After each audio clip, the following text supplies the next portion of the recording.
சப்பாத்தி, நான், பரோட்டா கூட தொட்டு சாப்பிட்றதுக்கு ஒரு அருமையான சைட் டிஷ் எப்படி செய்யலான்னு தான் இன்னைக்கு இந்த வீடியோல பார்க்க போறோம். இது செய்யறது ரொம்ப சுலபம், சுவை ரொம்பவே அபாரமா இருக்கும், அவ்வளோ ஒரு சுவையா இருக்கும். இது இப்போ நம்ம எப்படி செய்யறதுன்னு பார்க்கலாம். வெல்கம் டு டுடே சமையல். அதற்கு முதல்ல ஒரு கடாயில 3 டீஸ்பூன் அளவுக்கு எண்ணெய் சேர்த்துக்கலாம். எண்ணெய் காஞ்ச பிறகு 2 பெரிய வெங்காயத்தை நல்லா பொடிசா கட் பண்ணி எடுத்திருக்கேன், அதையும் இப்போ இது கூட சேர்த்துக்கலாம். கூடவே 2 பச்சை மிளகாய் பொடிசா கட் பண்ணிட்டு சேர்த்துக்கலாம். இப்போ இந்த வெங்காயம் நல்லா பொன்னிறமா வர்ற அளவுக்கு வதக்கி விட்டுக்கலாம்.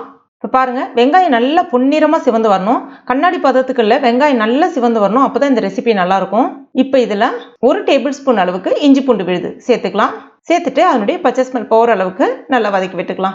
இப்போ ஸ்டவ்வை கம்ப்ளீட்டாக சிம்மில் வச்சுட்டு 1/4 டீஸ்பூன் மஞ்சள் பொடி, 1 டீஸ்பூன் மிளகாய் பொடி, 1/2 டீஸ்பூன் சீரக பொடி, 1 டீஸ்பூன் தனியா பொடி அதாவது கொத்தமல்லி பொடி, 1/2 டீஸ்பூன் கரம் மசாலா பொடி எல்லாத்தையும் சேர்த்துட்டு அதனுடைய பச்சை ஸ்மெல் போகிற அளவுக்கு 1 நிமிஷத்துக்கு நல்லா வதக்கி விட்டுக்கலாம்.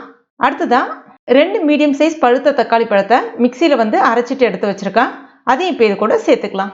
சேர்த்துட்டு ஒரு முறை நல்லா வதக்கி விட்டுக்குங்க. அதனுடைய அந்த பச்சை ஸ்மெல் போகிற அளவுக்கு வதக்கி விட்டுக்குங்க. அடுத்ததான் மிக்சியில் கொஞ்சமாக தண்ணி சேர்த்துட்டு அதையும் இது கூட சேர்த்துக்கிறேன். இப்போ இதில் 1 கப் அளவுக்கு தண்ணி சேர்த்துக்கலாம். சேர்த்துட்டு கூடவே இதற்கு தேவையான அளவுக்கு உப்பு சேர்த்துட்டு ஒரு முறை கலந்து விட்டுடலாம்.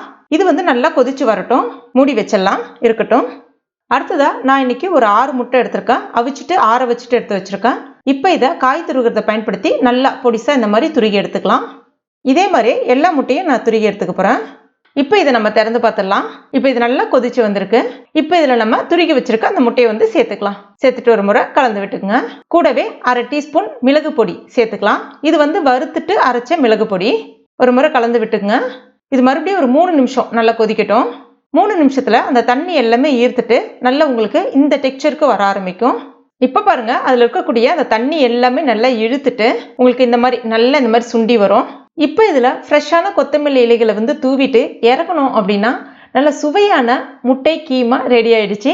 இது தோசை, சப்பாத்தி, நான், பரோட்டாவோடலாம் சூப்பராக இருக்கும். கண்டிப்பாக ட்ரை பண்ணி பாருங்க, அவ்வளோ ஒரு சுவையாக இருக்கும். அதனுடைய டெக்ஸ்சரை பாருங்க எப்படி இருக்குன்னு சொல்லிட்டு பார்த்த உடனே அப்படியே அள்ளி சாப்பிடலாம் போல இருக்கும். அப்படியே கூட சாப்பிடுவாங்க குழந்தைங்கிட்ட கொடுத்தீங்க அப்படின்னா. ஏன்னா சில பேருக்கு முட்டை அவிச்சு கொடுக்கும்போது அந்த உள்ள இருக்கக்கூடிய மஞ்சள் கருவை விரும்பி சாப்பிட மாட்டாங்க. பட் இந்த மாதிரி செய்து கொடுத்து பாருங்க, அந்த மசாலாவோட நல்லா மிக்ஸ் ஆகி நல்ல சுவையாகவும் இருக்கும், மனமாகவும் இருக்கும். கண்டிப்பாக ட்ரை பண்ணி பாருங்க. ட்ரை பண்ணிட்டு மறக்காம எனக்கு கமெண்ட் பண்ணுங்க. இந்த வீடியோ உங்களுக்கு பிடிச்சிருந்ததுன்னா லைக் பண்ணுங்க, உங்க நண்பர்கள் மற்றும் ஃபேமிலி மெம்பர்ஸ் கூட மறக்காம ஷேர் பண்ணுங்க.